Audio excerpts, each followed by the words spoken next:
Gate gate gate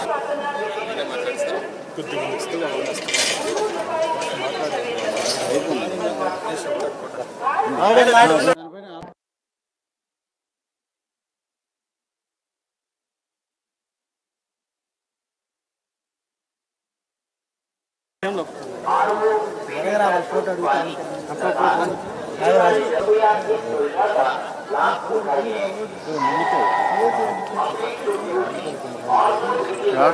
కాదునా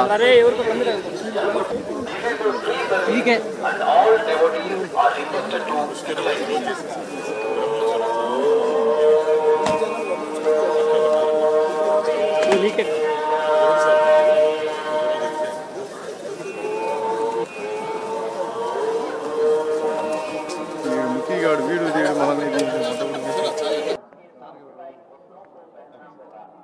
కేంద్ర మంత్రిని అయ్యాక మొట్టమొదటిసారిగా శ్రీ వెంకటేశ్వర స్వామి ఆశీస్సుల కోసం తిరుపతి రావడం జరిగింది. దైవ దర్శనం పూర్తి చేసుకోవడం జరిగింది. వెంకటేశ్వరుని ఆశీస్సులు తీసుకోవడం జరిగింది. ఆంధ్రప్రదేశ్కి మంచి రోజులు ప్రారంభమయ్యాయి.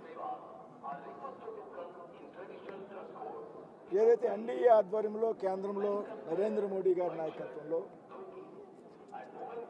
రాష్ట్రంలో చంద్రబాబు నాయుడు గారు, పవన్ కళ్యాణ్ గారి నాయకత్వంలో ఎన్డీఏ పక్షాల కూటమి ఆధ్వర్యంలో భారతదేశం అదేవిధంగా ఆంధ్రప్రదేశ్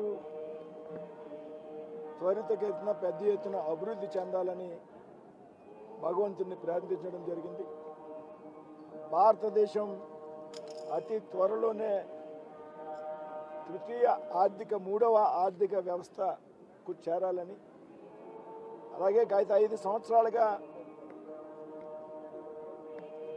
అభివృద్ధికి నోచుకున్నటువంటి ఆంధ్రప్రదేశ్ రాష్ట్రం రాబోయేటువంటి 5 సంవత్సరాల్లో పెద్ద ఎత్తున అభివృద్ధి చెందాలి. అన్ని రకాలుగా కూడా రాజధాని కానివ్వండి, పోలవరం ప్రాజెక్టు కానివ్వండి, పరిశ్రమలు ఆంధ్రప్రదేశ్ నుంచి తరలి వెళ్ళిపోయినటువంటి సందర్భంలో ఆ పరిశ్రమల్ని తిరిగి ఆంధ్రప్రదేశ్కి తీసుకొచ్చేటువంటి విషయంలో, కొత్త పరిశ్రమలు ఆంధ్రప్రదేశ్లో స్థాపించేటువంటి విషయంలో వెంకటేశ్వర స్వామి ఆశీస్సుల్ని కోరడం జరిగింది. తప్పనిసరిగా రాబోయేటువంటి రోజుల్లో ఆంధ్రప్రదేశ్లో దేవాలయాలకు కూడా పెద్ద ఎత్తున రక్షణ కల్పించడంతో పాటు గత 5 సంవత్సరాలుగా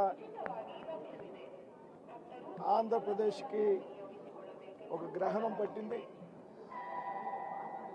దేవాలయాల గురించి పట్టించుకునేటువంటి పరిస్థితి రాష్ట్రంలో లేదు. జగన్ గ్రహణం కారణంగా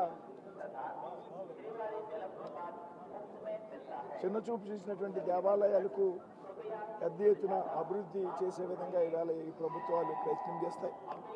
అలాగే ఆంధ్రప్రదేశ్కి ప్రజలు పెద్ద ఎత్తున ఇచ్చినటువంటి తీర్పు ఏదైతే ఉందో, ఆంధ్రప్రదేశ్ అభివృద్ధి చెందుతుంది, ఆంధ్రప్రదేశ్ కష్టాలు తీరిపోయినటువంటి ఒక వాతావరణం వేళ రాష్ట్రంలో నిర్మాణమైంది. దీనికి చక్కటి ఉదాహరణ ఇక్కడ ఉన్నటువంటి శ్రీశైలం జలాశయం పూర్తిగా నీటితో నిండిపోవడం, 1-2-3 రోజుల్లో నాగార్జున జలాశయం కూడా పెద్ద ఎత్తున నీటి సామర్థ్యంతో నిండడం, ఇవన్నీ కూడా ఒక వెంకటేశ్వర స్వామి ఆంధ్రప్రదేశ్కి ఇచ్చినటువంటి ఒక వరంగా నేనైతే భావిస్తున్నాను.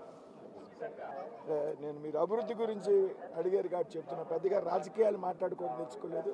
నేను దైవ దర్శనం కోసం వచ్చాను.